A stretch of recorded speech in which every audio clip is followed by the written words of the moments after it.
विनोद जी हमारे कुछ समाज के थोड़े से प्रश्न थे जो प्रथम नागरिक से हम चाह रहे हैं कि वो पूछे जाएं।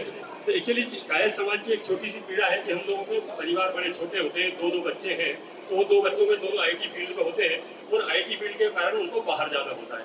तो क्या प्रथम नागरिक हमारे आईटी के बच्चों को यही सारे जॉब मिले, उसके लिए कुछ करने वाले हैं? वो तो निश्चित तौर पर योजना भी है, प्लानिंग भी है। इंदौर में वैसे ही अभी आईटी का सैचुरेशन है, बहुत सारी कंपनियां आना चाहती हैं, और वो इंफ्रास्ट्रक्चर हम उनको दे पाएं उसकी हम कोशिश करेंगे।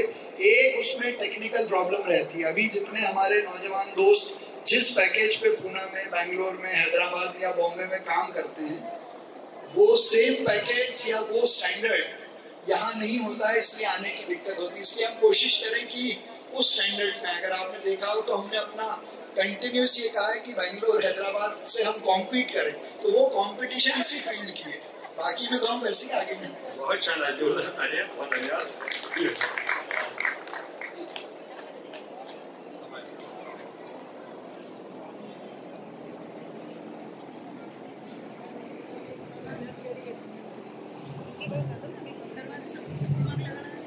मैं बहुत भाव विभोर और आत्मीय भाव से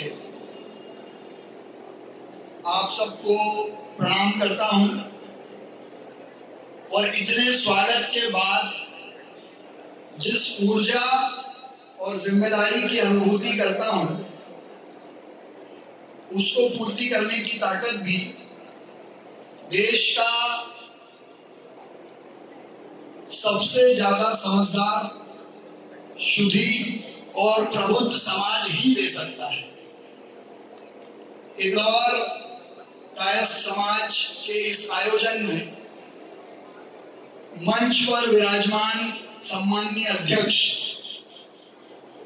श्री आनंद मोहन माथुर जी,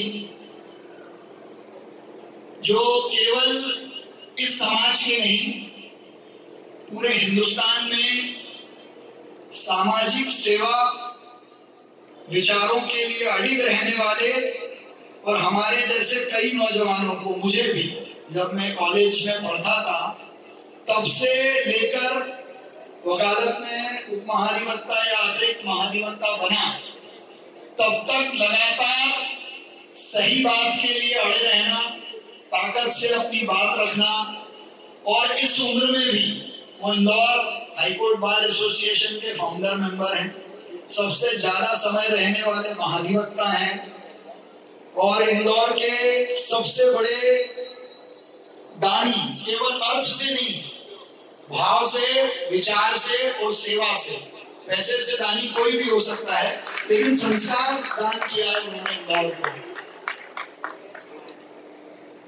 दूसरा, मैं उनके पहले मंच पे बैठे लोगों के उल्लेख करने के पहले मेरे गुरु, जिन्होंने मुझे संस्कार, मोरल्स, लोगों की सेवा के साथ साथ वकालत का एक एक छोटा सा गुर सिखाया, और इस यात्रा में राजनीतिक रूप से भी शक्तिशाली बनाने का काम करने वाले मेरे गुरु पूर्व न्यायमूर्ति पीयूष माथुर साहब को स्मरण करना चाहता हूं। मैंने उन्हीं के साथ रह के वकालत सीखी, और योग था कि जब वो जज बने तो उन्हीं के ऑफिस में, उन्हीं की कुर्सी पे बैठकर आगे की वकालत की। मैं उनका और हमारी बेला मैडम, बेला माथुर, उन दोनों को इस सदन में स्मरण करना चाहता हूं, प्रणाम करना चाहता हूं। श्रद्धेय महेश श्रीवास्तव जी, सत्येंद्र निगम जी, जिनके सामने मैंने मुकदमों की पैरवी की, कई सारे खट्टे मीठे अनुभव रहे, लेकिन एक बात मैं आईएएस श्रीवास्तव साहब के बारे में कहना चाहता हूं कि रिटायरमेंट के अगले दिन से उन्होंने आर्बिट्रेशन के साथ साथ समाज में उनकी जो भूमिका रहे उसको तय करते हुए हर ऐसे वर्ग के कार्यक्रम में वो उपस्थित रहते हैं जो इंदौर को दिशा देने का काम करे। ऐसे आईएएस श्रीवास्तव जी हमारे संगठन के, जिनके प्रांगण में हम हैं, विश्व हिंदू परिषद के हमारे नेता सुशील श्रीवास्तव जी, इस सब के ऊपर भारतीय जनता पार्टी के संगठन मंत्री, कुशल संगठक, इंदौर के पूर्व महापौर। और एक विशेष बात आप सबके बीच कहना चाहता हूं, कई लोग दिखने वाले काम करते हैं, कई लोग बिना दिखे संगठन और शहर को मजबूत करने वाला काम करते हैं। ऐसे बुनियादी काम इंदौर के लिए जिसने किए हैं, क्योंकि मैं जहां जाता हूं वहां लोग एक उदाहरण जरूर देते हैं कि इस काम को मोगे जी ने अपने हाथ में लिया था। वो दिखता नहीं होगा, लेकिन उस बुनियादी काम को उन्होंने अपने हाथ में लिया था। ऐसे हमारे श्रद्धेय कृष्ण मुरारी मोगे जी, आज जिनका स्वागत सम्मान करने का अवसर मुझे मिला, उनके साथ सन 2008 से मेरा नाता है। जब वो इंदौर के जिलाधीश हुआ करते थे, तब मैं छात्र नेता के रूप में उनके कमरे के बाहर आंदोलन किया करता था, उनको परेशान किया करता था। लेकिन जब मैं उप महाधिवक्ता बना तो उनके साथ कई बारीक चीजें एडमिनिस्ट्रेशन की सीखी। और एक योग है, चुनाव में, चुनाव के बाद लगातार उनका मार्गदर्शन मिला, और लगातार पिछले 3 दिन से हम अलग अलग कहीं ना कहीं मिल रहे हैं। तो ये योग है कि मेरे जीवन की यात्रा में वो हमेशा एक मार्गदर्शक के रूप में रहे। ऐसे श्री राकेश श्रीवास्तव जी, आदरणीय भाभी जी, राघव यहाँ हैं, सुयश यहाँ हैं, ये सब नौजवान दोस्त हैं हमारे। लेकिन एक हमारी दीदी है सुधा दीदी, हमेशा हाईकोर्ट में इनकी स्माइल, और हम जैसे नए लड़के जब कोर्ट में वकालत करने आए तो हाथ पकड़ के सही गलत सिखाने वाली। और हमको भी एक आकर्षण रहता था कि सुधा दीदी हैं, ये कौन है, हमेशा एकदम तैयार रहती हैं, सुंदर चेहरा है, ताकत से अपनी बात रखती है। हमारे यहाँ महिला अधिवक्ता पहले कम थी, लेकिन सुंदर लेकिन सशक्त, इन दोनों तरीके से उनकी वकालत जानी जाती है। ऐसी सुधा दीदी, जूही मेरे को दिन भर वीणा दीदी के बारे में बात करती है। ऐसी वीणा श्रीवास्तव जी, सदन में उपस्थित कायस्थ समाज के सभी ज्येष्ठ श्रेष्ठ सामाजिक बंधु, मैं एक नाम भूल गया, आपके अखिल भारतीय महामंत्री रत्नेश श्रीवास्तव जी, जो लगातार मेरे संपर्क में हैं। और 4 तारीख को इंदौर का चित्रगुप्त चौराहा, जिसपे कलम दवात की पूजा हम सब करेंगे, उसकी लीड लेने वाले। मैं एक बात और साझा करूं कि मैं पिछले 10 साल से लगातार जब पीयूष माथुर साहब के घर मिलने जाता हूं अगले दिन, तो कलम दवात की पूजा मैं भी करता हूं। तो कायस्थ समाज के सभी श्रेष्ठ जन, नागरिक बंधु, माताएं, नौजवान साथी, यहाँ नहीं, मैं एक उदाहरण अपना गुवाहाटी का साझा करना चाहता हूँ। जब मैं पूर्णकालिक कार्यकर्ता के रूप में नॉर्थ ईस्ट गया, 2004 की बात है, मैं कुछ जिलों में देख कर आया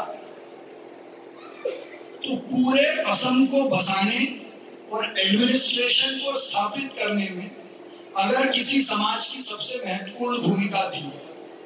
आप देश भर में अच्छे एडमिनिस्ट्रेशन, अच्छे प्रशासक हैं, लेकिन मैं कायस्थ समाज की सामाजिक भूमिका की बात कर रहा हूँ। शायद आपको इसकी जानकारी ना हो। वहां के जो अहोम राजा थे, उन्होंने आग्रह किया था यूपी के कायस्थ समाज से कि एडमिनिस्ट्रेशन के लिए आप हमको लोग दीजिए।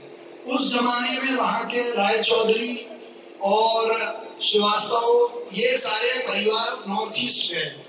नॉर्थ ईस्ट जो 2004-5 तक भी भारत के अन्य हिस्सों से कटा हुआ माना जाता है। तो आप ये सोचिए कि 1800 और 1700 ईस्वी में यूपी से कायस्थ समाज के लोग नॉर्थ ईस्ट गए, वहां के एडमिनिस्ट्रेशन को अपने हाथ में लिया, और आज भी पूरे असम को भारत से एक सूत्र में बांधने में अगर सबसे बड़ा योगदान किसी का है तो वहां के एडमिनिस्ट्रेटर सोसाइटी जो है वो कायस्थ समाज की है। उसको आप वहां एक बार जाएंगे तो अनुभव भी करेंगे। छोटे छोटे गांवों में, छोटी छोटी तालुकाओं में वहां के स्कूल्स, वहां की पंचायतों का एडमिनिस्ट्रेशन आज भी उनके हाथ में है। तो इस समाज के प्रति मेरी इसलिए भी श्रद्धा है कि इन्होंने देश को एक सूत्र में बांधने के लिए भी अपना सर्वस्व न्यौछावर किया है। रही बात हमारे इस इलेक्शन की, कई लोग मुझे मिलते थे कि मुझे सुशील भैया ने आपकी बात की है, ईश्वर श्रीवास्तव साहब बात करते रहे, सुधा दीदी पूरे चुनाव में काम करती रही। तो इस निर्णय के लिए और जो न्याय इंदौर के विकास के साथ आपने एक जागरूक नागरिक के रूप में किया है, मैं उसके लिए आपका हृदय से धन्यवाद करता हूँ, अभिनंदन करता हूँ, आपको प्रणाम करता हूँ। आगे भी हम इसी विनम्र भाव से लेकिन अच्छे प्रशासक के रूप में काम करते रहे, उसके लिए आपका मार्गदर्शन, सहयोग और पूरे समाज की शक्ति हमको मिलती रहे, इसकी अपेक्षा करता हूँ। अब मेरे स्वार्थ के 3 काम आपसे बात करता हूँ। एक संकल्प हमने लिया था कि इंदौर को हम ग्रीन सिटी बनाएंगे और 100 सिटी फॉरेस्ट इंदौर में डेवलप करेंगे, जिनको हमने अहिल्यावन नाम दिया था। तो मुझे आपसे साझा करते हुए बहुत खुशी हो रही है कि 100 जगह हमने लिस्ट कर ली है, उनके मैं आपको स्थान के नाम दे सकता हूँ जहां हम सिटी फॉरेस्ट या अहिल्यावन डेवलप करेंगे। तो ये इंदौर को ग्रीन सिटी बनाने का जो काम है उसको हमने इस तरीके से आगे बढ़ाया है।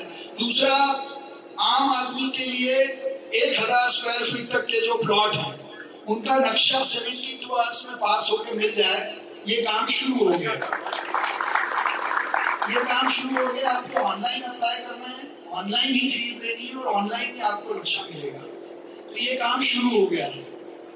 वैसे ही कई सारे नए काम धीरे धीरे हम हाथ में लेने वाले हैं। जितने भी हमारे संकल्प थे उसमें आप जन भावना से, जन स्वीकृति से और जन सहमति से जो काम होंगे उसमें हमारे साथ रहें। जो भी योगदान आपने दिया है उसके लिए पुनः मैं आपको धन्यवाद करता हूँ। पूरे कायर समाज का अभिनंदन और धन्यवाद। मुझे बुलाया, इतना सम्मान दिया जो मेरी जिम्मेदारी को और डबल करता है, मुझे और जिम्मेदार बनाने के लिए अग्रसर करता है। धन्यवाद। जय हिंद, जय भारत। बहुत बहुत आभार पूरे सदन की ओर से।